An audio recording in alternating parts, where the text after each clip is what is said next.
হচ্ছেটা কি? তুমি নিজেকে আঘাত দিচ্ছ কেন? হাতটা তো ফেটে যাবে। না না, আমার কিচ্ছু হবে না। শান্ত হও তুমি। এত রাগ কার উপর ফলাচ্ছ? রাগ করবে না বলো বদ্দি? বদ্দা বলে কথা, চোখের সামনে দেখছে নিজের ছোট ভাই ওই রসাতলে চলে যাচ্ছে, রাগ তো হবেই। সে না হয় আমি মানলাম, কিন্তু এতে তোমার কি দোষ? ঋষিত,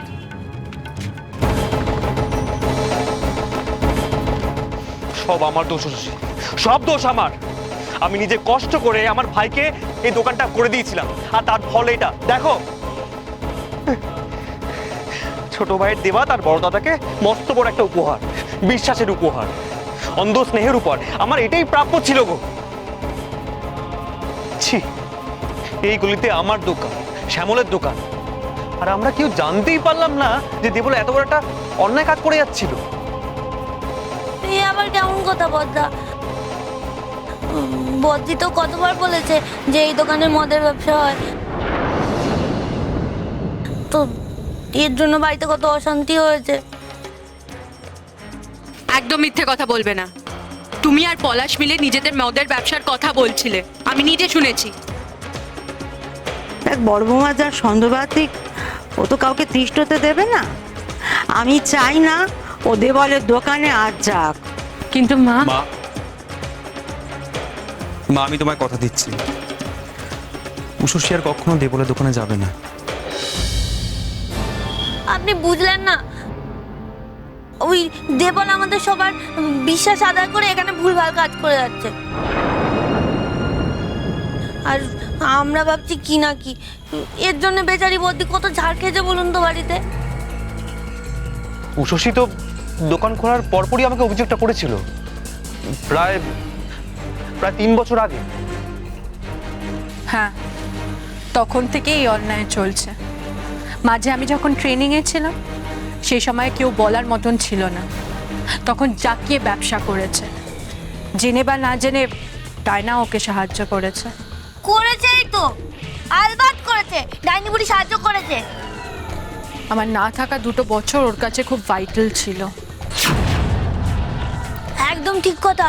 তখনই তো ওদের যত উন্নতি হওয়ার হলো, ওই ফ্ল্যাট কিনলো, তারপর ঘরের মধ্যে ওই যে ঠান্ডার যন্ত্র লাগালো, তারপরে ডাইনি বুড়ির গা ভর্তি গয়না, ভাবা। আর সংসারে যখন কোনো দরকার হতো এরকম টাকা ছুঁড়ে ছুঁড়ে মারতো।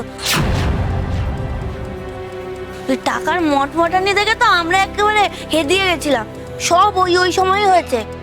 আর আমি বোকার মতো ভেবেছি ও ব্যবসায় উন্নতি করছে, আর ভুল করেছি বুঝলে, বিশাল বড় ভুল করেছি। শুধু দেবলকে দোষ দেওয়া যায় না, আমি তোমার সাথে একমত। তোমরা যারা ওর সাথে বাড়িতে থাকো, সবসময় ওর পাশে থাকো, তোমরাই চোখ বন্ধ করেছিলে। তোমাদেরও দোষ আছে, কম হোক বা বেশি। আমি তো বুঝতে পারছিলাম কিছু একটা গন্ডগোল চলছে, কিন্তু তুমি এত ঝাড় খেয়েছো না এই ব্যাপারটাতে, তাই না, যা হওয়ার হয়ে গেছে, এই অন্যায় হতে দেওয়া যায় না। উষসী, আজ আমি এটা একটা বিহিত করেই ছাড়বো। বড়দা হয়ে আমি যে ভুলটা করেছি, আজ আমি বড়দা হয়ে সেই ভুলটা মেটাবো। নিশিত, আমার কথা শোনে। নিশিত, আপনারা দোকানে তালা দিয়ে দিন প্লিজ। দেবল, ভয় পাস না, দোকানে যা, আমি আছি তো। তুই দোকানে গিয়ে দেখ বড় বৌমা তো দোকানের জিনিসপত্র আনাতে পারলো কি না, না আনাতে পারলো কবে আনাবে। কালকে থেকে দোকানের কাজকর্ম শুরু করতে হবে তো। মনটা ভালো কর, যা। তুই পুরুষ মানুষ না? পুরুষ মানুষদের ঘরে বসে থাকলে চলে? তোকে সংসার চালাতে হবে না, বউ বাচ্চাকে চালাতে হবে, তাদেরকে ভালো রাখতে হবে। হ্যাঁ, যা দোকানে যা। কোনো দরকার নেই, দেবলকে আর কোথাও যেতে হবে না মা। ওই দোকানে আর দেবলকে বসতে হবে না মা। ও অনেক ব্যবসা করেছে, এবার সবকিছু বন্ধ হওয়া দরকার। এসব কি বলছিস কি নিশিত? দোকান না গেলে সংসার চালাবে কি করে? বউ বাচ্চাকে খাওয়াবে কি? না মা, ওকে আর সংসার চালাতে হবে না। বড় দাদার বড় জেঠি হিসেবে ডায়না রাজার দায়িত্ব আমি নিতেই পারি, তাতে আমার কোনো অসুবিধা নেই, কিন্তু ওকে আর কিচ্ছু করতে হবে না। না মানে আমি তো কিছু বুঝতে পারছি না বর্দা, তোমার কি হয়েছে? মানে এত রেগে যাচ্ছ কেন? আমি কি কোনো অন্যায় করেছি? দেখে তো না, এর জন্যই আমি আলাদা ফ্ল্যাট কিনেছি, যাতে বড় বৌদির থেকে দূরে থাকা যায়। কি হলো কি? মুখে তালা দিলি যে বড়? তোকে তো ছোট ভাই কিছু সুদ হচ্ছে, উত্তর দে। হ্যাঁ, হঠাৎ রাগের মাথায় এসে বলে দিলি ব্যবসা করতে হবে না, কি করবে কি? ছোট জগন্নাথ থেকে বসতে থাকবে ভাই? তোমাকে কি বলেছিলাম মা? হ্যাঁ? একটু আগে আমি তোমাকে কি বলেছিলাম সেটাই হলো তো। দেখো, বড় বৌদি আবার বর্দার কানে কিছু ঢুকিয়েছে, আর সেই জন্যই বর্দা আমার সাথে।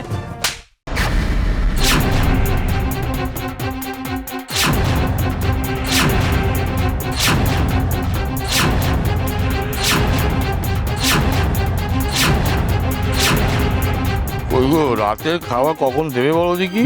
হ্যাঁ, আমি তো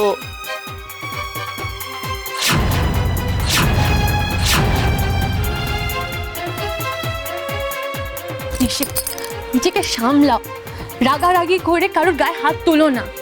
কি হয়েছে বর্দা তোমার? আচ্ছা বর্দা, এসব কি তুমি নিজে করছো নাকি বড় বৌদির কথায়? দেবল, নিজের মুখে লাগাম দে। আর একটা কথা নয় কিন্তু, বলে দিলাম, তাহলে কিন্তু আজ আমার হাত থেকে তোকে কেউ বাঁচাতে পারবে না।